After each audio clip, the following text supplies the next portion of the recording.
નમો અરિહંતાણં નમો સિદ્ધાણં નમો આયર્યાણં નમો ઉજયાણં નમો લોયે સૌસાહુનાં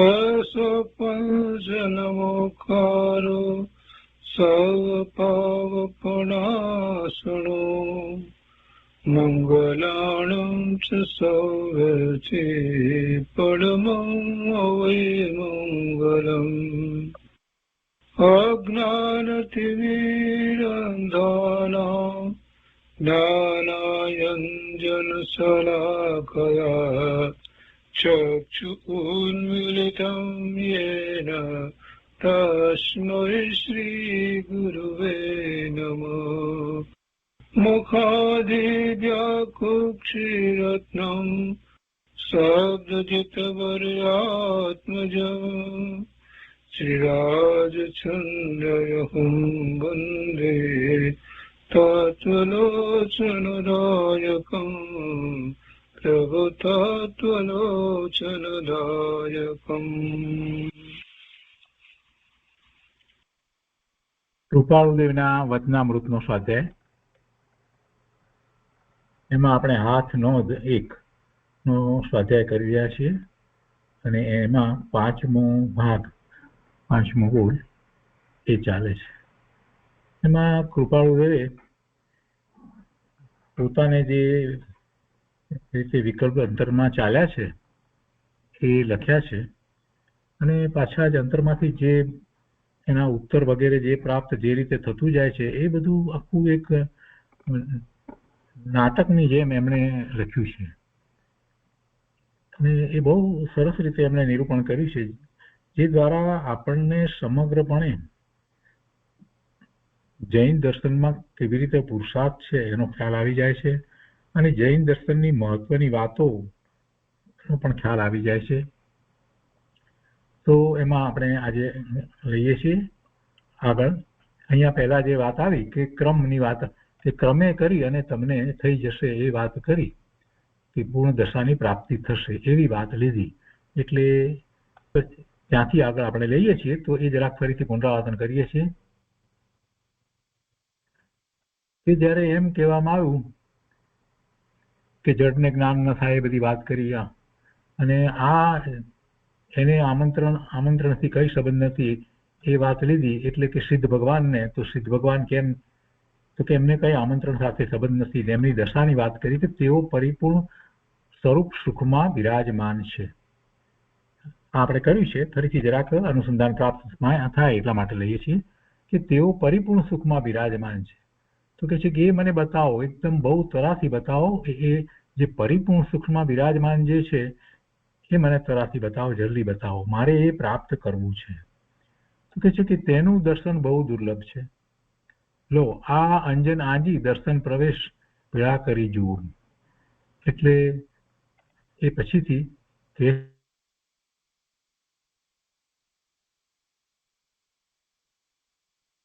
અંજન આજીને જે વાત કરી એટલે કે તમે બધા સર્વ કષાય ભાવોથી રહિત થઈ અને દર્શન કરો પરમાત્માનું જેવું સ્વરૂપ છે એવું ચિંતવીને. તો કે છે કે હો આ બહુ સુખી છે. હવે દર્શન કરે છે તો સિદ્ધ ભગવાનના દર્શન કરીને એમને શું દેખાય છે? તો કે છે કે ઓ આ બહુ સુખી છે, એને ભય પણ નથી, શોક પણ નથી, હાસ્ય પણ નથી, એટલે કે કોઈ કશાય નથી. સિદ્ધ પરમાત્માને મન નથી, વાણી નથી, કાયા નથી, એમને શુભાશુભ ભાવરૂપ પ્રવર્તન પણ થતું નથી. એ તો પોતાના સ્વરૂપમાંથી આવતા અવ્યાભાસ સુખ શાંતિ આનંદને અનુભવે છે. એટલે પછી એમાં હાસ્ય ને જુગુપ્સા ને ભય ને આ બધી વાત તો ક્યાંથી આવે? એમાંનું કાંઈ નથી. વૃદ્ધતા નથી, કેમ કે શરીર જ નથી, રોગ નથી, આધિએ નથી, વ્યાધિએ નથી, ઉપાધિએ નથી, એ બધું નથી. પણ અનંત અનંત સચ્ચિદાનંદ સિદ્ધિથી, સચ્ચિદાનંદ સિદ્ધિથી, જ્ઞાન અને આનંદની સિદ્ધિથી તેઓ પૂર્ણ છે. અને પછી કે આપણને એવા થવું છે. કૃપાળુદેવ એમ કે છે કે મારે એવા થવું છે, આપણને એવા થવું છે, સિદ્ધ થવું છે. તો પાછો નેપથ્યમાંથી જવાબ આવે છે કે ક્રમે કરીને થઈ શકશો. એટલે કહે છે કે તે ક્રમ અહીં ચાલશે નહીં, અહીં તો તુરત જ તે જ પદ જોઈએ. એમ બાળક જીદ કરે ને કે ના એમ નહીં, મારે તો અત્યારે જ આ જોઈએ એમ. પછી કહે છે કે જરા શાંત થાવ. નેપથ્યમાંથી જે વાત આવે છે, અંદરમાંથી વાત આવે છે કે જરા શાંત થાવ, ક્ષમતા રાખો અને ક્રમને અંગીકાર કરો, નહીં તો તે પદયુક્ત થવું નહીં સંભવે. આમ કહ્યું એટલે પાછું કે છે કે થવું નહીં સંભવે એ તમારા વચન તમે પાછા લો. એટલે અમારે તો થવું જ છે, ન થવાની તો કોઈ વાત જ નહીં. અને એ પ્રાપ્ત કરવાનો ક્રમ જલ્દી બતાવો, ક્રમ ત્વરાથી બતાવો, અને તે પદમાં તુરત મોકલો, મને એ પદમાં મોકલો. જો નેપથ્યમાંથી જે જવાબ આવે છે એ પણ એમના અંતરંગમાંથી જવાબ આવે છે, અને પોતે પાછા એની સામે આ વાત કરે છે. પોતાની સાથે જ પોતે આખો ડાયલોગ કરી રહ્યા છે.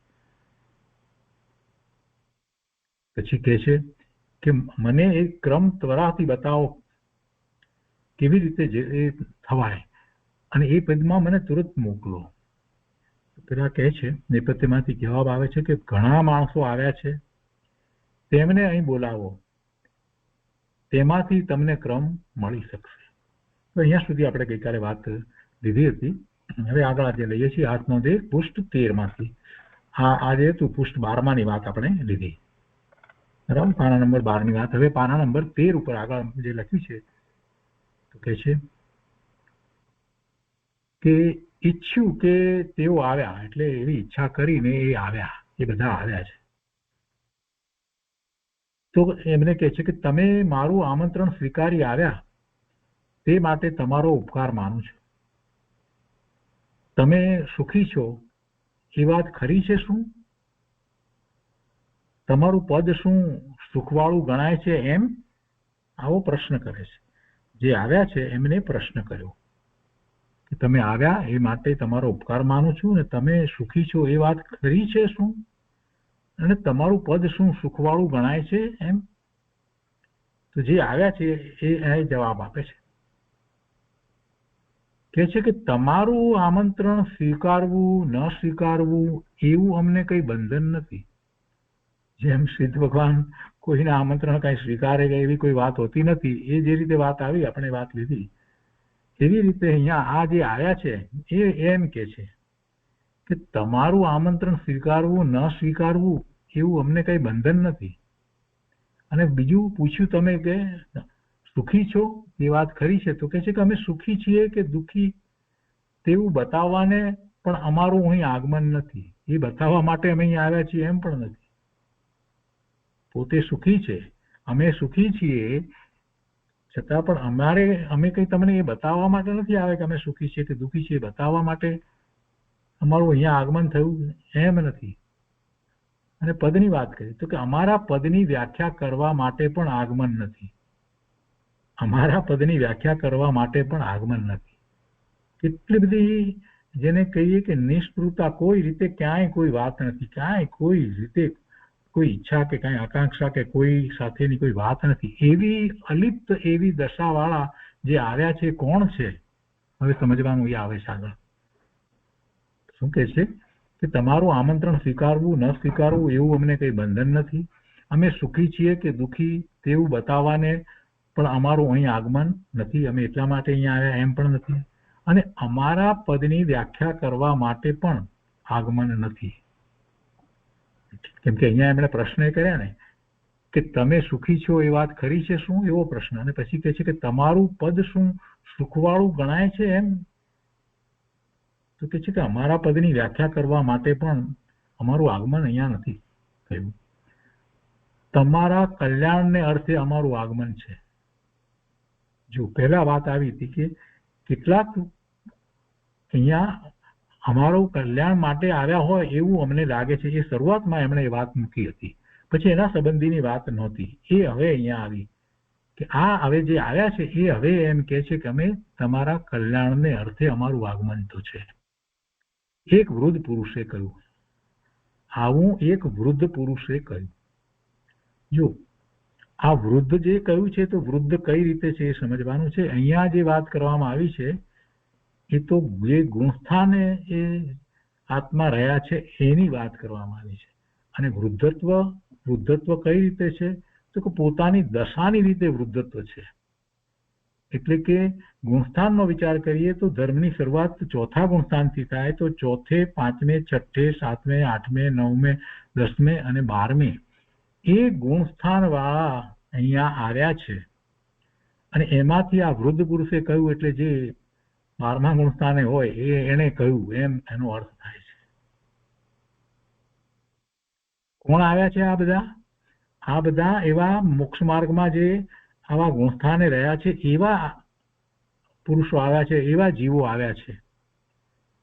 અને એ શેને માટે આવ્યા છે તો કે છે કે મારા કલ્યાણ માટે આવ્યા છે. પહેલા જે વાત કરી હતી તો હવે એ વાત આ જે આવ્યા છે એમાંના એક પુરુષે, એક વૃદ્ધ પુરુષે એમ કહ્યું કે અમે તમારા કલ્યાણને અર્થે અમારું આગમન થયું છે એટલા માટે અમે આવ્યા છીએ. આમ એમણે જયારે કહ્યું તો પછી કૃપાળુદેવ કહે છે કે કૃપા કરીને ત્વરાથી કહો, જલ્દી અમને કહો, આપ મારું શું કલ્યાણ કરશો તે કહો, જલ્દી કહો. અને આવેલા પુરુષોનું ઓળખાણ પાડો. આ બધા જે આવ્યા છે એમની ઓળખાણ મને કરાવો અને આપ મારું શું કલ્યાણ કરશો તે પણ ત્વરાથી મને કહો, કૃપા કરીને ત્વરાથી કહો. તો પછી પેલા વૃદ્ધ પુરુષે એમણે ઓળખાણ કરાવી. એટલે કે છે કે તેમણે પ્રથમ ઓળખાણ પાડી કે આ વર્ગમાં ચોથું, પાંચમું, છઠ્ઠું, સાતમું, આઠમું, નવમું, 10મું અને 12મું એ અંકવાળા મુખ્ય મનુષ્યો છે. એ અંક એટલે એ શેના છે? ગુણસ્થાનના અંક છે. તે સગળા તમે જે પદને પ્રિય ગણ્યું તેના જ આરાધક યોગીઓ છે. તમે કયા પદને પ્રિય ગણ્યું છે? પૂર્ણ દશાને, સિદ્ધ દશાને, એને તમે પ્રિય ગણ્યું છે. તો એ પદના આ બધા આરાધક છે. જો આ આખી વાત આમ નામ ખ્યાલમાં ના આવે કે આ શું કહેવા માંગે છે. જરાક શાંતિથી વિચાર કરીએ તો એક એક વાતને યાદ રાખી હોય ને આપણે, આ ડાયલોગ બધાને તો જ ખ્યાલ આવે. કૃપાળુદેવે જયારે પેલા સિદ્ધ ના આવ્યા અને એ બધી વાત આવી તો કે સિદ્ધને તમારી ક્યાં દરકાર છે? એ પણ એવા શબ્દ પણ મૂક્યા કે એમને દરકાર નથી, અમને આવવું જોઈએ વગેરે. પણ કે એ શુક્ર આવે, એ તો પોતાનામાં સ્વરૂપમાં સ્થિર છે, એ રીતે વાત લીધી.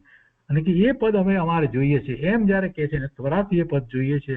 અને પછી નેપથ્યમાંથી જવાબ આવે છે કે એ ક્રમે કરીને પ્રાપ્ત થશે. આ બધી વાત જયારે આવી છે તો જે પદ જોઈએ છે એ માટે કૃપાળુદેવને કેટલી બધી એને માટે ઝંખના છે કે એ પદની પ્રાપ્તિ અને શીઘ્ર એ પદની પ્રાપ્તિ કેમ કરીને થાય એવી અંદરમાં આખી ભાવના ચાલી રહી હોય ત્યારે આવું લખાણ લખાય. તો આમણે જે ઓળખાણ પાડી એમાં જે આવ્યા છે એમાં આ બધા ગુણસ્થાન વાળા છે. ચોથે, પાંચમે, છઠ્ઠે, સાતમે, આઠમે, નવમે, 10મે, 11મે નહીં 12મે એ અંક વાળા મુખ્ય મનુષ્યો છે. અંક એટલે ગુણસ્થાનનો અંક છે. આ ચોથાથી ધર્મની શરૂઆત થાય છે, મોક્ષ માર્ગની શરૂઆત થાય છે. અને 12મે મોક્ષ માર્ગ પૂરો થાય છે. 12માંથી પછી બીજું શુક્લદાન પ્રગટ્યા પછી એ હરિયંત પરમાત્મા થાય છે. એટલે એ ભાવ મોક્ષની દશા થાય છે. તો એ આ જે ક્રમ જે આમાં જે બધા મૂક્યા છે એ બધી અવસ્થાઓમાં રહેલ એ મોક્ષ માર્ગમાં જ છે અને એ સિદ્ધ થવાના જ છે. પહેલા કેવળ જ્ઞાન, કેવળ દર્શન પ્રગટ કરી અને એ હરિયંત પરમાત્મા થશે 13મા ગુણસ્થાનની દશામાં. અને પછી જયારે આયુષ પૂરું થશે ત્યારે સર્વ બાકી રહેલા ઘાતી કર્મોનો પણ ક્ષય થશે અને એક સમયમાં નિર્વાણ પામી અને સિદ્ધ શિલા ઉપર એ સિદ્ધ પરમાત્મા બિરાજમાન થઈ જવાના છે. એટલે એ બધા એના જ આરાધક છે. આ ચોથામાં હોય એ પણ શેનો આરાધક છે? એ સિદ્ધત્વનો જ આરાધક છે. પાંચમે છે એ પણ સિદ્ધ દશાની જ આરાધના કરી રહ્યા છે. એટલે બધા શાશ્વત સુખની આરાધનામાં લાગ્યા છે. એટલે જે મોક્ષ માર્ગમાં છે એ શાશ્વત સુખની આરાધના કરી રહ્યા છે. મોક્ષ માર્ગમાં જે છે જે આવ્યા છે એ કઈ એમને નથી આવ્યા. એમને ભવના ભ્રમણનો થાક લાગ્યો છે અને હવે એમને ભવના ભ્રમણ જોઈતા નથી. એમને બધી ચારે ચાર ગતિના દુઃખોનો નિર્ણય કર્યો છે અને હવે એ એવો પુરુષાર્થ કરે છે અને સમ્યક્ત્વ પ્રગટ કરે છે એટલે ચોથું ગુણસ્થાન છે. તો એ ચોથાથી આગળ વધી અને છેવટે એ પૂર્ણ દશાને પ્રાપ્ત કરવાના જ છે. કેમ કે એ નિર્ણય સહિત જ એ આગળ વધ્યા ત્યારે તો સમ્યક્ત્વ પ્રગટ થયું, ચોથું ગુણસ્થાન આવ્યું છે. તો આ બધા એટલે વર્તમાનમાં કોઈ 5મે છે, કોઈ 6ઠે 7મે છે, 8મે 9મે 10મે 12મે એ પ્રમાણે ની વાત અહીંયા તો લીધી છે. આખો આ તો એક નાટ્યાત્મક રૂપાંતર કરી અને સમજાવવું છે ને. એટલે કે છે કે આ વર્ગમાં એ અંકવાળા મુખ્ય મનુષ્યો છે તે સગળા બધા તમે જે પદને પ્રિય ગણ્યું એટલે સિદ્ધ પદને તેના જ આરાધક યોગીઓ છે. પછી એના પછીના પાના ઉપર એટલે પૃષ્ઠ 14 ઉપર આગળ કહે છે કે ચોથાથી તે પદ જ સુખરૂપ છે. ચોથાથી એ પદ જ સુખરૂપ છે. પેલો પ્રશ્ન કર્યો હતો ને કે તમારું પદ કેવું છે, શું સુખવાળું છે? અહીંયા પૂછ્યું હતું ને કે તમારું પદ શું સુખવાળું ગણાય છે એમ. હવે એ બધી વાત કહે છે કે ચોથેથી તે પદ જ સુખરૂપ છે. એટલે ચોથે સુખ છે, 5મે સુખ છે, 6ઠે સુખ છે, 7મે 8મે 9મે 10મે 12મે બધે સુખ છે. અને બાકીની જગત વ્યવસ્થા અમે જેમ માનીએ છીએ તેમ માને છે. તે પદની અંતરંગની તેની અભિલાષા છે, પણ તેઓ પ્રયત્ન કરી શકતા નથી, કારણ થોડો વખત સુધી તેમને અંતરાય છે. ચોથે છે તો એ એકદમ સીધા બધા જ કઈ 13માની દશાને પ્રાપ્ત કરી લે એમ નથી થતું. બધાને પોતાના પુરુષાર્થની કંઈક અંશે કોઈક રીતે જે પ્રમાણે નબળાઈ હોય વગેરે હોય છે તો એ પ્રમાણે એમનો પુરુષાર્થ થાય છે. પણ ચોથે આવ્યો છે એ 14મે જવાનો જ છે અને પછી સિદ્ધ થવાનો જ છે, એ નિશ્ચિત છે. પણ એનો સમયગાળો કેટલો એ નિશ્ચિત ભગવાનના જ્ઞાનમાં નિશ્ચિત છે. કેવળી પરમાત્માના જ્ઞાનમાં તો એ વાત નિશ્ચિતપણે આવેલી જ છે, પણ એને ખબર નથી. જે ચોથે છે એને એમ ખબર છે કે પોતે 14મે પહોંચી અને પછી છેવટે સિદ્ધ થવાનો જ છે, પણ એમાં જ એને જે સમય જવાનો છે એની એને ખબર નથી. અભિલાષા અંદરમાં એ જ છે, પૂર્ણ દશાની જ છે. અને પૂર્ણ દશાની અભિલાષા ક્યારે થાય એવું અંતરમાં કાંઈ નથી. ક્યારે થાય એમ વિહળતાય નથી, કોઈ એની ચિંતાય નથી. કેમ કે ચોથે ગુણસ્થાને છે ત્યારે એ સુખી છે. એ છે કે ચોથેથી તે પદ જ સુખરૂપ છે. તો પછી 5મે એના કરતા વધારે સુખ છે, 6ઠે એનાથી વધારે, 7મે એનાથી વધારે, 8મે 9મે 10મે એમ ઉત્તરોત્તર સુખની માત્રા વધતી જાય છે, શાંતિની માત્રા પણ વધતી જાય છે. તો પછી ચોથેથી તે પદ જ સુખરૂપ છે. અને બાકીની જગત વ્યવસ્થા અમે જેમ માનીએ છીએ તેમ માને છે. એટલે કે જગતનું જેવું સ્વરૂપ જીનેશ્વર ભગવાને જેવું કહ્યું છે એવું સ્વરૂપ એ 12મા વાળા કહે છે. આ કોણ કહે છે? પેલા વૃદ્ધ કહી રહ્યા છે કે એમને 12મે જે આવ્યા છે એની તો શું વાત હોય. તો કે છે કે અમે જેમ માનીએ છીએ એમ જ એ પણ માને છે. કોણ? પેલા ચોથા વાળાની માન્યતા સમ્યક છે એમ કેવું છે. જીનેશ્વર ભગવાનની વાણીમાં જે પરમ સત્ય પ્રકાશ્યું છે એ પ્રમાણે એની શ્રદ્ધા તો સમ્યક છે, પણ એ પદની પૂર્ણ દશાની એ પ્રાપ્તિ જે છે એમાં એનો એ પ્રયત્ન અમુક અંશે જ કરી શકે છે, તેથી વધારે પ્રયત્ન અત્યારે કરી નથી શકતા. એ વાત કહે છે કે તે પદની અંતરંગની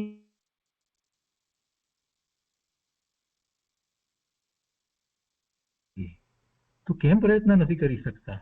ચોથે કેમ નથી કરી શકતા? કે છે કે કારણ થોડો વખત સુધી તેમને અંતરાય છે. એટલે કોઈ ચોથે છે, 4થે 5મે એમ કોઈ 6ઠે 7મે મુનિ થાય અને જીવન પૂરું થઈ જાય, પછી બીજા ભવની અંદર દેવ થાય અને ત્યાર પછીના ભવની અંદર ફરી મનુષ્ય થાય અને પછી પાછો પુરુષાર્થ ચોથેથી ઉપાડે. એટલે જયારે ફરી પાછા મનુષ્ય થાય ત્યારે ફરી પાછા ચોથેથી પુરુષાર્થ ઉપડે છે. સમ્યક તો તરત જ પ્રગટ કરી લે છે. એ વાત આપણે જાણીએ છીએ. તો અત્યારે એમને કોઈક અંતરાય છે. આપણે કૃપાળુ દેવનો દાખલો લઈએ કે પૂજ્ય ગુરુદેવ કાનજી સ્વામીનો દાખલો લઈએ તો આવા મહાપુરુષો અત્યારે ચારિત્રનો એવો પુરુષાર્થ ન ઉપડ્યો કે જેમાં એ કેવળ જ્ઞાન પ્રગટ કરી શકે, એ ન થઈ શકે એવું એમને અંતરાય છે. અંતરાય જે છે એ કોઈ કર્મને કારણે નથી, કર્મના ઉદય છે માટે અંતરાય છે એમ નથી, પણ એવું જ વસ્તુ સ્વરૂપ છે. અત્યારે એમને ક્રમબદ્ધની અંદર એવી જ એમની દશા થવા યોગ છે તે જ રીતે છે, પણ એમનું સિદ્ધત્વ નિશ્ચિત છે. એમની જે અભિલાષા છે તો પૂર્ણ થવાની જ છે, પૂર્ણ દશાની અભિલાષા તો પૂર્ણ થવાની જ છે. તો અંતરાયની વાત કરી એટલે પછી પ્રશ્ન પૂછે છે કે અંતરાય શું? કરવા માટે તત્પર થાય એટલે થયું, એમાં અંતરાય શું? કરવા માટે તત્પર થાય એટલે થયું. તો પેલા વૃદ્ધ જવાબ આપે છે કે તમે ત્વરા ન કરો. વૃદ્ધ એટલે પેલા 12મા ગુણસ્થાનની વાત જે છે, જે 12મા ગુણસ્થાને પહોંચ્યા છે, એ જે શ્રેણી ચડ્યા છે, જે ક્ષપક શ્રેણી ચડ્યા છે, એ 12મા ગુણસ્થાને તો પહોંચ્યા છે. તો કે છે કે તમે ત્વરા ન કરો, તેનું સમાધાન હમણાં જ તમને મળી શકશે. આમ જયારે કહે છે કે અંતરાય શું? કરવા માટે તત્પર થાય એટલે થયું, પછી શું બાકી શું રે કરી નાખે, એમ શુક્ર ન કરે, એમ અંતરાય શા માટે? એમ તો પેલા જવાબ આપે છે. એટલે આ જે જવાબ આવ્યા, જે વૃદ્ધના જવાબ, એ એમના અંતરમાંથી જ આવ્યા છે, કૃપાળુદેવના અંતરમાંથી જ આવ્યા છે કે તમે ત્વરા ન કરો, અને આ તત્પર થાય એટલે થયું, અંતરાય શો? તો એનું સમાધાન હમણાં જ તમને મળી શકશે, મળી જશે. એમ તો કે છે કે ઠીક, આપની તે વાતને સંમત થઉં છું. અહીંયા હવે સંમત થયા કે એ અંતરાય હોય છે અને એ ક્રમે થવાય છે. એટલે તો હવે એ પેલા વૃદ્ધ આગળ કહે છે કે આ 5ના અંક વાળો એ કંઈક પ્રયત્ન પણ કરે છે, બાકી 4ના પ્રમાણે છે. શું કહ્યું? 5ના અંક વાળો એટલે 5મા ગુણસ્થાનની દશા વાળા જે છે એ કંઈક પ્રયત્ન કરે છે. એટલે શું થયું કે એમને કાંઈક એ ચારિત્ર છે, દેશ ચારિત્ર છે, એટલે અંતરંગ દશા પણ એવી રીતે છે અને બાહ્યમાં પણ એવી દશા છે, એટલે કંઈક પ્રયત્ન પણ કરે છે. હજી મુનિ દશા નથી, સર્વવીરતી નથી, દેશ વીરતી છે, એટલે કંઈક પ્રયત્ન પણ કરે છે. અને પછી કહે છે છતાં કે બાકી 4ના પ્રમાણે છે. બાકી 4ના પ્રમાણે એટલે કે એમને નિર્વિકલ્પ ધ્યાનમાં પોતાના સ્વરૂપની અનુભૂતિ એ વારંવાર સતત થયા કરે એવું થતું નથી, વચ્ચે આંતરો ઘણો પડે છે. મુનિને અંતર્મુહૂર્તની અંદર એ પોતે પોતાના સ્વરૂપને સ્પર્શે એવું હોય છે, ત્યારે 4થા ગુણસ્થાન વાળાને ઘણીવાર ઘણા દિવસનો આંતરો પડી જાય છે, 5મા વાળાને પણ એ જ રીતે આંતરો પડે છે, પણ 4થા કરતા થોડો ઓછો. એટલે કે છે કે બાકી 4થાના પ્રમાણે છે, પણ કંઈક પ્રયત્ન કર્યો એટલે દેશ વીરતી છે. કહ્યું આ 5મા અંક વાળો એ કંઈક પ્રયત્ન પણ કરે છે, બાકી 4થાના પ્રમાણે છે. પછી કહે છે કે 6થું સર્વ પ્રકારે પ્રયત્ન કરે છે, પણ પ્રમત્ત દશાથી પ્રયત્નમાં મંદતા આવી જાય છે. 6ઠે છે ને એ ખરેખર તો કોઈ 5મેથી 6ઠે નથી આવતું, કે 4થેથી કોઈ 6ઠે નથી આવતું. 4થે કે 5મેથી તો એ પહેલા નિર્વિકલ્પ ધ્યાનમાં 7મે આવે, અને જે 7મે આવ્યો છે એ જયારે સવિકલ્પ થાય છે તો એને 6ઠ્ઠું ગુણસ્થાન હોય છે. 5મા ગુણસ્થાનથી 6ઠ્ઠું ગુણસ્થાન આવે એમ બનતું નથી, પરંતુ 5મા ગુણસ્થાનથી અપૂર્વ એવો પુરુષાર્થ કરે છે કે 4થા ગુણસ્થાન એવો અપૂર્વ પુરુષાર્થ કરે છે, તો એ 7મા ગુણસ્થાનની દશાને પ્રગટ કરે છે નિર્વિકલ્પ ધ્યાનમાં. અને પછી એવા 7મા ગુણસ્થાનની અંતરંગ દશા જયારે થઈ છે તો એ વખતે એને બાહ્યમાં 6ઠ્ઠા ગુણસ્થાન જેવું ચારિત્ર અંગીકાર કરેલું હોય છે, એટલે કે નગ્ન દિગંબર 28 મૂળ ગુણ સહિત એવી દશા એની હોય છે. 7મું ગુણસ્થાન વસ્ત્ર સહિત હોતું નથી, પાત્ર સહિત હોતું નથી, એટલે એ મુનિ દશા એમની હોય જ. અને એ અંતરંગ દશા એમની 4થા કે 5મા જેવી હોય, અને પછી જયારે એ પોતે નિર્વિકલ્પ ધ્યાનમાં બેસી જાય છે તો 7મા ગુણસ્થાનની દશાને પ્રગટ કરે છે, તો પછી જયારે સવિકલ્પ થાય છે તો એ દશા 6ઠ્ઠા ગુણસ્થાનની છે. અને એમાં એ સવિકલ્પ દશા છે, એ વિકલ્પ સહિત છે, પણ એ વિકલ્પ કેવા, છઠ્ઠા ગુણ સ્થાને વિકલ્પ કેવા હોય?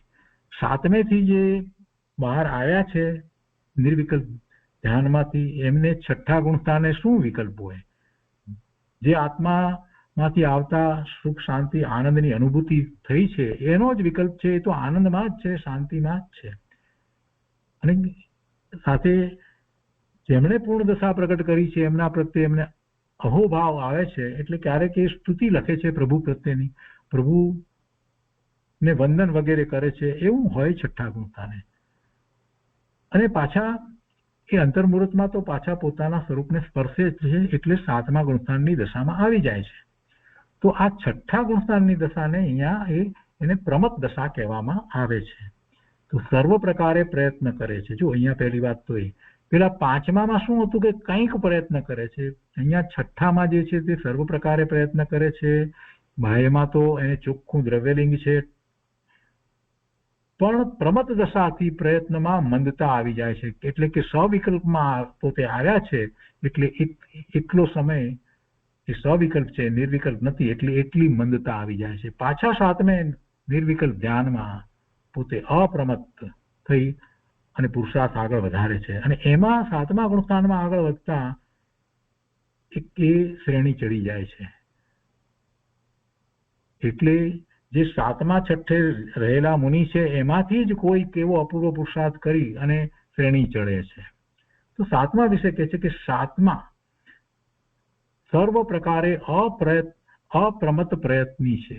સાતમા ગુણસ્થાને છે એ તો સર્વ પ્રકારે અપ્રમત પ્રયત્ની છે, અપ્રમત દશાની અંદર પ્રયત્ન કરવા વાળા છે. અને એમાં જ શ્રેણી ચડાય છે. સાતમાના બીજા ભાગની અંદરથી શ્રેણી ચડાય છે.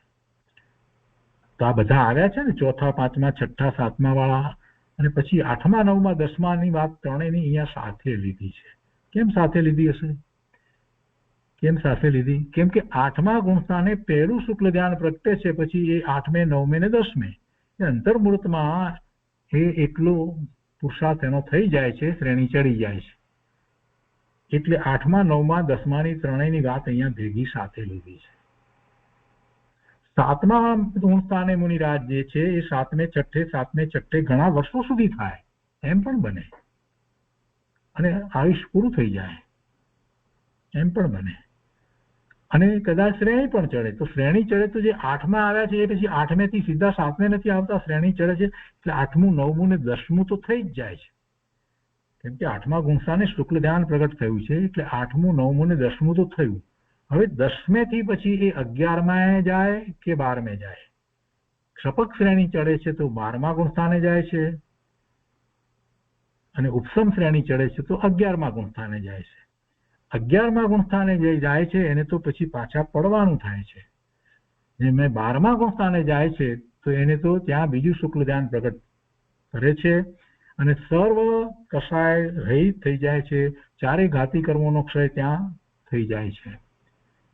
જે માત્ર જે દર્શન મોહનીય કર્મની પ્રકૃતિનો ક્ષય કર્યો હતો, એટલે ક્ષાયિક સમ્યક હતું, તો હવે બાકી રહેલી ચારિત્ર મોહનીય કર્મની બધી પ્રકૃતિઓ, જ્ઞાનાવરણીની, દર્શનાવરણીની, અંતરાયની, એ બધી પ્રકૃતિઓનો ત્યાં ક્ષય થઈ જાય છે. એવું અપૂર્વ ધ્યાન, એવું શુક્લ ધ્યાન, એ બીજું શુક્લ ધ્યાન 12મા ગુણસ્થાને થાય છે, અને પછી એ હરિયંત પરમાત્મા થાય છે. તો એટલે અહીંયા 8, 9 ને 10 ને સાથે લીધા છે. તો કે છે કે 8, 9, 10 માં વાળા એ તેના કરતા ક્રમે ઉજ્જવળ, તેના એટલે સાતમા કરતા, સાતમાથી પણ એના કરતા ક્રમે ઉજ્જવળ, પણ તે જ જાતિના છે. બધાને એક અપેક્ષાથી જોવા જઈએ તો બધાનું શું છે, બધા મુનિ દશાની અંદર છે, એટલે એ જ જાતિના છે. એ પછી મુનિ છે, ઉપાધ્યાય છે, આચાર્ય છે કે ગણધર છે, બધા સાતમે છઠ્ઠે જ હોય છે. અને જે શ્રેણી ચડે છે એ પછી કેવળ જ્ઞાન પ્રગટ કરે છે, એટલે કે 12મા ગુણસ્થાને પહોંચી અને પછી નિર્યન પરમાત્મા થાય છે. અને જો એમાં ઉપસમ શ્રેણી ચડે છે તો 11મે જાય છે. પણ 11મા વાળા અહીંયા નથી આવ્યા, એ વાત અહીંયા જો કહે છે. શું કહે છે કે 8મા, 9મા, 10મા એ તેના કરતા ક્રમે ઉજ્જવળ, એટલે 7મા કરતા ક્રમે ઉજ્જવળ, પણ તે જ જાતિના છે. અને પછી કહે છે કે 11ના અંક વાળા પતિત થઈ જાય છે, એને પડવાનું થાય છે, માટે અહીં તેમનું આગમન નથી. કેટલી સરસ રીતે વાત સમજાવી દીધી. એટલે એમનું આગમન અત્રે નથી. 11 રહ્યા છે એ તો પછી ત્યાંથી પાછા પડે છે, એટલે એ નિર્વિકલ્પ ધ્યાનમાં જ છે, પણ 7મે આવી જાય છે, અને પછી 7મે થી પછી પાછા એ 6ઠે આવે છે, એટલે સ્વવિકલ્પ થાય છે. સ્વવિકલ્પ થાય છે અને ફરી પાછા એ ફરીથી શ્રેણી ચડી શકે છે, એટલે એ પાછા 7મે 6ઠે છે. તો એ 11માની દશાવાળા જે છે એ નથી, એમ કહીને બતાવ્યું કે 11ના અંક વાળા પતિત થઈ જાય છે, માટે અહીં તેનું આગમન નથી, એમ બતાવ્યું છે. પણ એ પતિત એટલે કઈ પડવાનું, એવું પડવાનું નથી થતું, એ 7મે આવે. એટલે કે એ આખો જે શ્રેણી ચડે છે, એ પુરુષાર્થ જે છે તે એ નિર્વિકલ્પ ધ્યાનની અંદર થાય છે. અને ધ્યાનમાં એ કયું ગુણસ્થાન છે તો કેવડી ગમે છે. એમ કઈ જે વર્ણન આવ્યા છે એ વર્ણન પ્રમાણે આપણને કઈ બહારથી ખબર નથી પડતી કે આ અંદર ધ્યાનમાં બેઠા છે એ અત્યારે ક્યાં છે, 8મે છે, 9મે, 10મે છે કે 11મે, એવી કઈ ખબર નથી પડતી હોતી. એ તો કેવડી ગમે બધા વર્ણન છે, ગુણસ્થાનના વર્ણન જે છે એ બધા કેવડી ગમે વર્ણન છે, કઈ જોઈ શકાતા નથી. કોઈ આંખ બંધ કરીને ધ્યાનમાં બેઠા હોય અને મિથ્યા દ્રષ્ટિ હોય, ચોથું ન હોય, એટલે એ બધી વાત આખી જે છે અંતરંગ દશાની વાત જે છે એ કેવડી ગમે વાત છે. પણ અહીંયા જે આખી વાત જે છે એ સમજાવવી છે, એટલે એમણે આ રીતે અહીંયા નિરૂપણ કર્યું છે. 11ના અંક વાળા પતિત થઈ જાય છે, માટે અહીં તેમનું આગમન નથી. પણ એ તો બીજી વાર પણ શ્રેણી ચડી શકે છે, એવું નથી. 2 વખત શ્રેણી ચડે એ જીવનની અંદર, અને એક સપક શ્રેણી બીજી વખતે ચડી જાય એમ પણ બને, અને ન ચડે તો પણ શું છે, 7મે 6ઠે જીવન પૂરું થઈ જાય તો પછી દેવલોકમાં, અને દેવલોક પછીથી ફરી પાછા મનુષ્ય થાય, અને મનુષ્ય થાય ત્યાર પછીથી એ દીક્ષા લે છે, અને ફરીથી પાછા એ 7મું ગુણસ્થાનની દશાને તો પ્રાપ્ત કરી જ લે છે, અને ફરી પાછા એ શ્રેણી ચડે છે, એવું થાય છે. મહાવીર સ્વામી ભગવાનના જે ભવ છે એનો જયારે વિચાર કરીએ તો આપણને ખ્યાલ આવે છે 10 ભવનો સમ્યક્ત થયા પછીથી એ દેવ થયા અને મનુષ્ય થયા, દેવ થયા અને મનુષ્ય થયા, દેવ થયા અને મનુષ્ય થયા, એવું થયું. અને પછી 10મા ભવની અંદર મહાવીર સ્વામી ભગવાન કેવળ જ્ઞાન પ્રગટ કરે છે. એ વાત આપણે જાણીએ છીએ. અહીંયા કહે છે કે માટે અહીં તેમનું આગમન નથી. 11મા અવસ્થાની વાત કરી. દર્શન થવા માટે 12મે જ હું તે પદને સંપૂર્ણ જોવાનો છું, પરિપૂર્ણતા પામવાનો છું.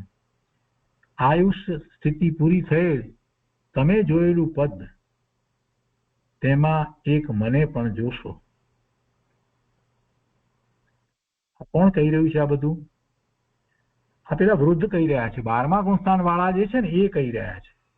એમણે આ બધાની ઓળખાણ આપી, બધા ગુણસ્થાન રહેલા પુરુષોની, એ જીવોની, એ આત્માઓની, ભવ્ય આત્માઓની એ ઓળખાણ આપી. અને એમાં હવે એ કહે છે કે એટલે આ 11મા જે છે એનું અહીંયા આગમન નથી. અને હવે કહે છે કે દર્શન થવા માટે 12મે જ હું તે પદને સંપૂર્ણ જોવાનો છું, પરિપૂર્ણતા પામવાનો છે. એટલે 13મા પદને અત્યારે 12મે ગુણસ્થાનથી જોઈ જ રહ્યા છે ને, એને હું પામવાનો જ છું. 12મે ગુણસ્થાને છે એટલે તો અંતર્મુહૂર્તમાં 13મે ગુણસ્થાને આવવાના જ છે, પરિપૂર્ણતા પામવાનો છું, એમ કે છે. માટે 12મે જ હું, પછી કે છે કે હમણાં હું તે પદને, એટલે સંપૂર્ણ પૂર્ણ પદની વાત જે કરવી છે તે પદને, 13મા ગુણસ્થાનની દશાને, તે પદને સંપૂર્ણ જોવાનો છું. એટલે સિદ્ધના પદને પણ સંપૂર્ણ જોવાના છે, પરિપૂર્ણતા પામવાનો છું. અને પછી કહે છે કે આયુષ્ય સ્થિતિ પૂરી થયે તમે જોયેલું પદ, એટલે 14મું ગુણસ્થાન, તેમાં એક મને પણ જોશો. તમે જે પદ જોયું એટલે સિદ્ધનું પદ જોયું, તો સિદ્ધ પદમાં તમે મને જોશો. હું એ વખતે સિદ્ધ પદમાં હોઈશ.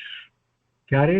જ્યારે મારું અત્યારે આ 12મે છું, તો પછી હવે 12મે એવો રહેલો હું એ સંપૂર્ણ દશાને પ્રાપ્ત કરું એટલે 13મું આવશે, પરિપૂર્ણતાને પામવાનો છું. અને પછી પરિપૂર્ણતા પામ્યા પછી, એટલે અર્યંત થયા પછીથી જયારે આયુષ પૂરું થશે ત્યારે તમે જે પદ, સિદ્ધનું પદ જે જોયું એમાં મને પણ જોશો, એટલે પોતે સિદ્ધ થશે. જો આખો ક્રમ અને આખી વાત કેટલી સરસ રીતે સમજાવી દીધી. ગુણસ્થાનનો ક્રમ આપણે ગોખીએ એ ગોખવા જેવી વસ્તુ નથી, આ રીતે એ તો માણવા જેવી વસ્તુ છે કે ઓહો આવી અદ્ભુત દશા કેટલી સરસ રીતે સરળ શબ્દોમાં સમજાવી દીધી. એ પછીથી પૃષ્ઠ 15 એના ઉપર કહે છે, પિતાજી તમે મહાભાગ્ય છો, તમે મહાભાગ્યશાળી છે, મહાભાગ્યવાન છો, મહાભાગ્ય છો. આવા અંક કેટલા છે? તો પેલા વૃદ્ધ જવાબ આપે છે 12મા ગુણસ્થાન. આ કોણ કહે છે? કૃપાળુદેવ કહે છે, એમને સંબોધીને એમને પિતાજી કહે છે, પિતાજી તમે મહાભાગ્ય છો, આવા અંક કેટલા છે? કેમ કે એ સિદ્ધ થવાના જ છે, હવે નક્કી જ છે. હવે તો એ આવી ગયા છે, છેડે આવી ગયા છે, એટલે હવે એમને માટે કેટલો બધો આદર થઈ જાય છે. એટલે કૃપાળુદેવ એમને સંબોધન શું કરે છે? પિતાજી. અધ્યાત્મના પિતા છે, શ્રેષ્ઠ દશા. પરમાત્માને આપણે પિતા કહીએ છીએ, પરમ પિતા પરમેશ્વર આપણે કહીએ છીએ ને, આ પરમ પિતા પરમેશ્વર છે. પંચ પરમેષ્ઠીમાં 3 પદ છે. 3 પદ એવા છે કે એમણે હજી કેવળ જ્ઞાન પ્રગટ નથી કર્યું, પણ એમાંથી ગમે ત્યારે એ કેવળ જ્ઞાન પ્રગટ કરી લેશે. એટલે આપણે નવકાર મંત્રની અંદર એ 3 પદ, એ સાધુના 3 પદને નમસ્કાર કરીએ છીએ. ગણધર ભગવાન, આચાર્ય ભગવાન, ઉપાધ્યાય ભગવાન અને મુનિ મહારાજ, એ 3 પદ. ગણધર અને આચાર્યનું એક જ પદ, એ નમો આયર્યાણમ કરીને આપણે નમસ્કાર કરીએ છીએ. નમો ઉજ્જાણમ કરીને ઉપાધ્યાયના પદને નમસ્કાર કરી છે, અને નમો લોહે સૌ શ્રવણમ કરી અને એ મુનિના પદને નમસ્કાર કરી છે. પણ બધા 7મે 6ઠે ગુણસ્થાને રહેલા છે. અને એમાંથી એવો કોઈ ક્રમ નથી કે જે આચાર્ય હોય પહેલા કેવળ જ્ઞાન પ્રગટ કરે અને મુનિ પછી કરે, એવો ક્રમ નથી. મુનિ પહેલા કેવળ જ્ઞાન પ્રગટ કરી લે, ગુરુ આચાર્ય હોય એના કરતા પહેલા કરી લે. પણ જેને એ દશા પ્રગટ કરી છે એને માટે કેટલો બધો ભાવ હોય, એટલે એ પરમાત્મા થાય છે. તો આપણે કહીએ છીએ કે પરમ પિતા પરમેશ્વર. એટલે કૃપાળુદેવ હવે એમને જે 12મા ગુણસ્થાનની દશામાં છે એને સંબોધન કરે છે. તો કેવી રીતે કરે છે કે પિતાજી તમે મહાભાગ્ય છો. અને પછી પૂછે છે પ્રશ્ન કે આવા અંક કેટલા છે? તો વૃદ્ધ જે 12મા ગુણસ્થાને છે જવાબ આપે છે કે 3 અંક પ્રથમના તમને અનુકૂળ ન આવે. કેટલા અંક છે? જો અંક પૂછ્યા છે, આવા અંક કેટલા છે? તો કે છે કે 3 અંક પ્રથમના તમને અનુકૂળ ના આવે. કયા 3 અંક? પહેલું, બીજું ને ત્રીજું ગુણસ્થાન જે છે એની વાત લીધી. એ પહેલા એ 3 અંક પ્રથમના તમને અનુકૂળ ના આવે. 11માનું પણ તેમ જ, પણ એમાં ફેર છે. 11મામાં અને આ પહેલા 3 અંકની અંદર ઘણો મોટો ફેર છે. ફેર શું છે કે પહેલા 3 અંકની જયારે વાત કરીએ છીએ તો એમાં પહેલો, ખાસ કરીને પહેલો જે છે એટલે પહેલું ગુણસ્થાન છે ત્યાં તો એ મિથ્યા દ્રષ્ટિ જ છે. અને પહેલા પછી બીજું નથી આવતું, ત્રીજું નથી આવતું. પણ પછી પહેલેથી જે ચોથે આવે છે તો એને તો સમ્યક દર્શન થયું છે. અને બીજું ગુણસ્થાન છે એ સાસ્વાદન, એટલે સમ્યકનો સ્વાદ જેને ચાખ્યો છે એ બીજું ગુણસ્થાન છે. કેમ કે જે ચોથું ગુણસ્થાન આવે છે, સમ્યક દર્શન થાય છે, તો એ સમ્યક દર્શન પહેલી વખત થાય છે તો એ ઉપશમ સમ્યક દર્શન છે, ઔપસમિક સમ્યક દર્શન છે, કે જેમાં દર્શન મોહનીય કર્મની પ્રકૃતિનો ઉપશમ છે. એટલે એટલો સમય અંતર્મુહૂર્ત માટે એ કર્મની પ્રકૃતિ જે છે એનો ઉદય નથી વર્તાતો, એવી આ દશા હોય છે. પણ એ વધારે વખત ટકતી નથી અને પછી એ બીજે આવે છે એટલે સાસ્વાદન કહેવાય છે. અને પછી એ બીજેથી જો પડીને પછી આ બીજેથી પડીને એ પહેલે પણ આવી શકે, પણ મોટે ભાગે એવું થતું નથી. એ પછી એક ક્ષયોક્ષમિક સમ્યક દર્શન પ્રગટ કરે છે, ત્રીજે આવીને ચોથે આવી જાય છે. એટલે એ વાત છે. અને 11માં જે છે એ તો 7માનો સ્વાદ એને તો ચાખ્યો છે. એ તો 7મે 6ઠે ઝૂલતા મુનિરાજ છે, એ 11મે આવ્યા છે, શ્રેણી ચડીને આવ્યા છે. ભલે ઉપસમ શ્રેણી ચડીને આવ્યા છે, અને એ તો કદાચ સપક શ્રેણી પણ ચડશે. એટલે એમાં એ ફેર પડે છે. વૃદ્ધ અહીંયા કહે છે કે 3 અંક પ્રથમના તમને અનુકૂળ ના આવે. બીજી રીતે ના આવે એનો અહીંયા અર્થ એ પણ થાય છે કે કૃપાળુદેવને સમ્યક દર્શન હતું. એટલે એમને માટે આ પહેલા 3નો પ્રશ્ન ન હતો. એ સમ્યક દ્રષ્ટિ 4થા ગુણસ્થાનની દશામાં અને કદાચ એમ કહીએ કે 5મા ગુણસ્થાનની દશામાં, કેમ કે એમને તો એ રીતે વ્રત વગેરે હોય એટલે અંતરંગ દશા તો એના કરતા ઘણી ઊંચી. તો કે છે કે 11માનું પણ તેમજ 13મા 14મા તમારી પાસે આવે એવું તેમને નિમિત્ત રહ્યું નથી. 13મે 14મે હોય તમારી પાસે આવે એવું ક્યાંથી બને? એ તો પૂર્ણ દશાને પ્રાપ્ત થયા છે. અને 14મા ગુણસ્થાનનો તો સમય પણ કેટલો બધો ઓછો છે. આપણે અશ્વ અક્ષર બોલીએ એટલો જ એનો સમય હોય છે, એટલે એ તો બહુ ઓછો સમય હોય છે. પણ 13મા ગુણસ્થાનની દશાની અંદર અર્યંત પરમાત્માના આયુષ હોય અને એમાં પણ જે તીર્થંકર ભગવાન જે છે એનું આયુષ તો ઘણું હોય છે, જેથી કરી અને એમની દિવ્ય ધ્વનિ ઓમકાર ધ્વનિ દ્વારા જીવો જ્ઞાન પ્રકાશ પામે છે. કેમ કે એમને એ પહેલા પૂર્વે એ ભાવના એવી કરી હતી કે બધા જીવો પૂર્ણ દશાને પ્રાપ્ત કરે એવી ખૂબ ભાવના કરી હતી. તીર્થંકર નામ ગોત્ર બાંધ્યું છે તો 16 કારણ ભાવના કહેવામાં આવે છે, પણ 16 કારણમાં મુખ્ય વાત તો આ છે કે એમને એવી ભાવના ખૂબ કરી હતી, કરુણા કરી હતી કે બધા જીવો પૂર્ણ દશાને પ્રાપ્ત કરે. તો એ દશા પોતાની ન થઈ હોય ત્યાં સુધી તો એમના દ્વારા એ ઉપદેશ આવી શકે નહીં. પણ જ્યારે એ તીર્થંકર થાય છે, તીર્થંકર નામ ગોત્ર બાંધ્યું છે, તો પછી જ્યારે તીર્થંકર થાય છે તો તીર્થંકર થાય છે એટલે એ સર્વજ્ઞ પરમાત્મા થાય છે અને પછી જે દિવ્ય ધ્વનિ ઓમકાર ધ્વનિ છૂટે છે એ દ્વારા જ્ઞાન પ્રકાશ થાય છે અને એને પ્રાપ્ત કરી અને જીવો સમ્યક દર્શન પ્રગટ કરે છે. એથી આગળ વધી ચારિત્રનો પુરુષાર્થ અને એથી આગળ વધી અને ચારિત્રમાં તો એ કોઈક 13મા ગુણસ્થાનની દશાને પણ પ્રગટ કરી લે છે. એટલે એ 13મા ગુણસ્થાનની દશા જે છે એમાં આયુષ્ય વધારે હોય છે. પણ એ તો પરમાત્મા છે, અહીંયા પરમાત્મા છે, ભાવ મોક્ષની દશામાં બિરાજી રહ્યા છે. એમાં તીર્થંકર જે છે એ સમોસરમાં બિરાજી રહ્યા છે અને ત્યાં તો ઇન્દ્રો આવે છે, 100 ઇન્દ્રો આવે છે, દેવો આવે છે. કેટલા એવા 7મા 6ઠા ગુણસ્થાનની દશામાં રહેલા એમાંના કેટલાક તો જે આજ ભવે મુક્તિ પામવાના છે એવા ગણધર આચાર્ય ઉપાધ્યાય મુનિ એ બધા વિરાજમાન હોય છે. તો એ તમારી પાસે આવે કે તમે એમની પાસે જાઓ? એટલે 13મા 14મા તમારી પાસે આવે એવું તેમને નિમિત્ત રહ્યું નથી. પછી કહે છે કે 13 યત કિંચિત આવે.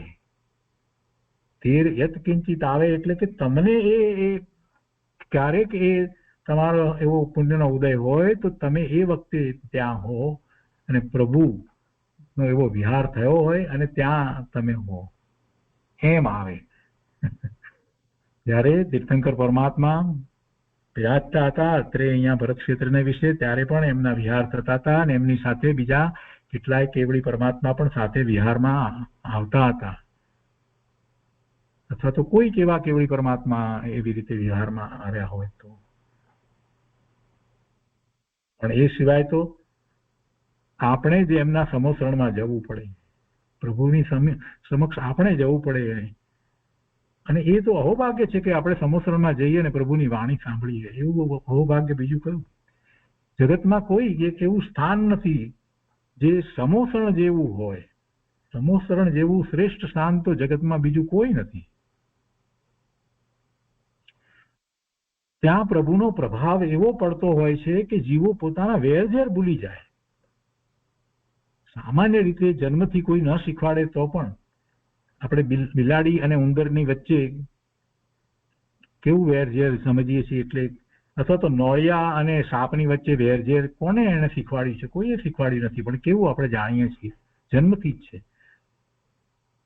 તો એવા વેરઝેર જે થતા હોય એવા એ બધી એ હિંસક ભાવ એ બધો ત્યાં સમી જાય છે. એ બધા જીવોને એ ત્યાં આવે તો એ બધાને ત્યાં હિંસક ભાવ સમી જાય છે. એવો તો પ્રભુનો પ્રભાવ હોય છે. કેટલાય ગાઉના ગાઉ સુધી, માઇલોના માઇલો સુધી બધે બ્લૂમ થઈ જાય. કેટલા બધા અતિશયો છે પ્રભુના, અતિશયો 34 અતિશયો. તો એવું એ 13મા ગુણસ્થાનની વાત છે. અને ત્યાં બિરાજેલા બીજા પણ એવા કેવળી પરમાત્મા છે. બધાની અંતરંગ દશા તો એવી જ છે, બધા જ હવે સિદ્ધ થવાના છે, આયુષ પૂર્ણ થશે ત્યારે. પણ જે તીર્થંકર નથી અને 13મા ગુણસ્થાને આવ્યા છે એમના આયુષ્ય બધાના જુદા જુદા હોય. અને એમાં કોઈકનું આયુષ્ય બહુ જ ઓછું હોય, 6 મહિના કરતા ઓછું આયુષ્ય હોય, તો એ સમુદ્ઘાત કરે છે અને જે અઘાતી કર્મની પ્રકૃતિઓ બધી જે છે એને સરખી કરી લે છે. પણ તીર્થંકર ભગવાનનું આયુષ્ય તો ઘણું હોય છે અને એટલે જ અસંખ્ય જીવો નું કલ્યાણ થાય છે. તો આ યત કિંચિત આવે એની વાત પણ થઈ. પણ હવે કે છે કે પણ પૂર્વ કર્મ, કર્મનો અર્થ અહીંયા ટૂંકમાં લખ્યું છે એટલે પૂર્વ કર્મ. પણ પૂર્વ કર્મ હોય તો તેઓનું આગમન થાય, નહીં તો નહીં.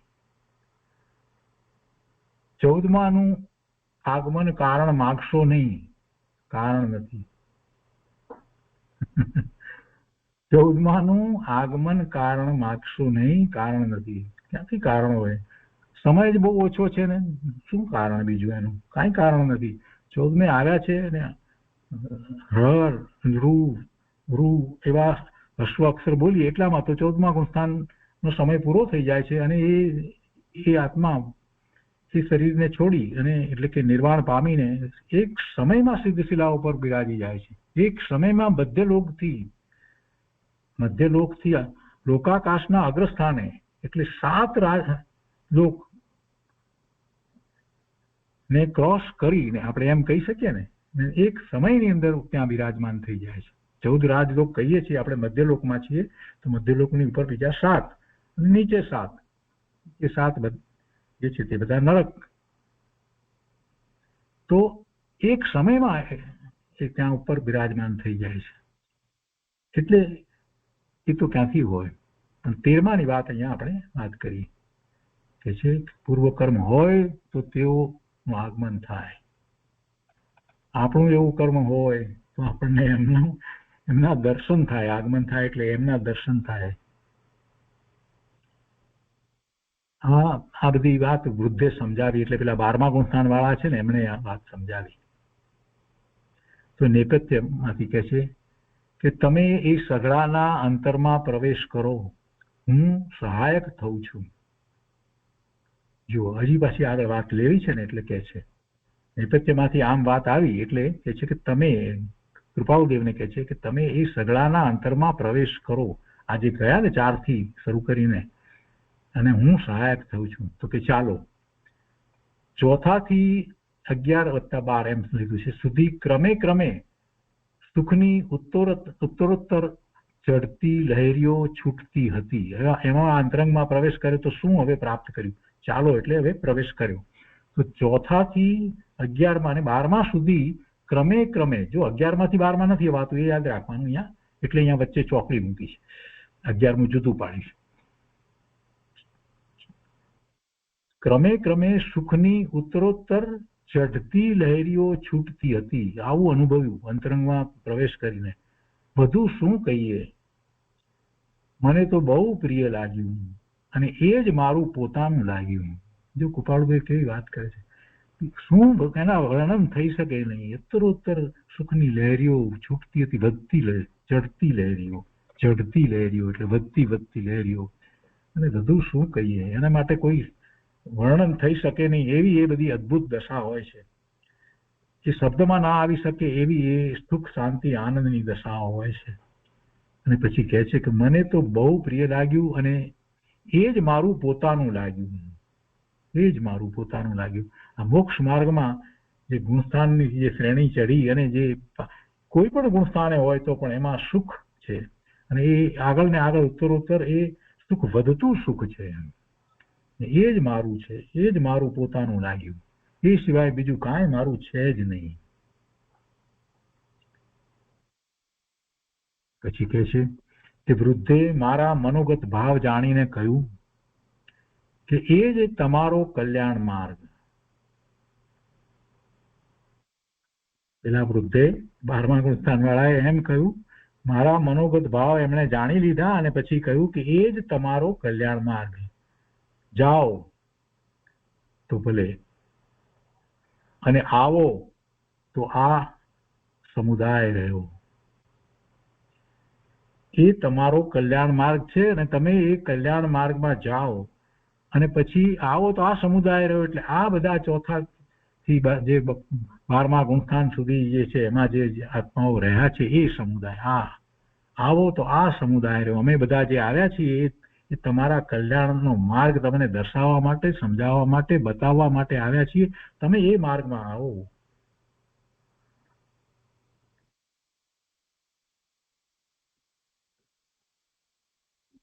અને પછી કે છે ઉઠીને ભળી ગયો.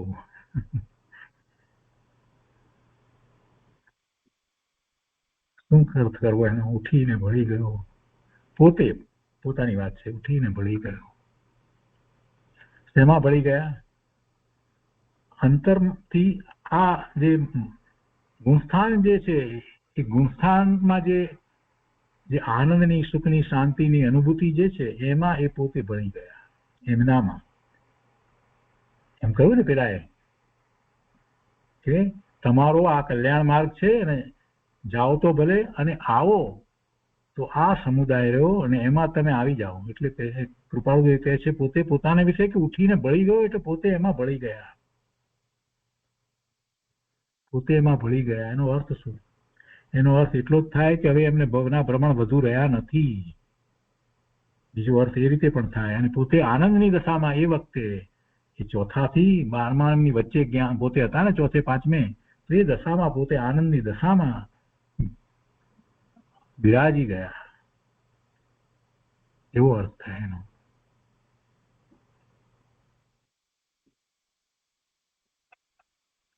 અને એનું નામ એમણે આપ્યું, પછી કૌંસમાં અહીંયા લખ્યું છે કે સ્વ વિચાર ભુવન દ્વાર પ્રથમ.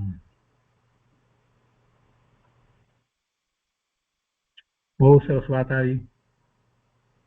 એ પછીથી છઠ્ઠો બોલ કરવો તો થાય એવું છે, પણ આપણે આજે નથી કરવો. આટલી બધી સરસ વાત આવી છે તો આજનો સ્વાધ્યાય અહીંયા સુધી રાખીએ છીએ.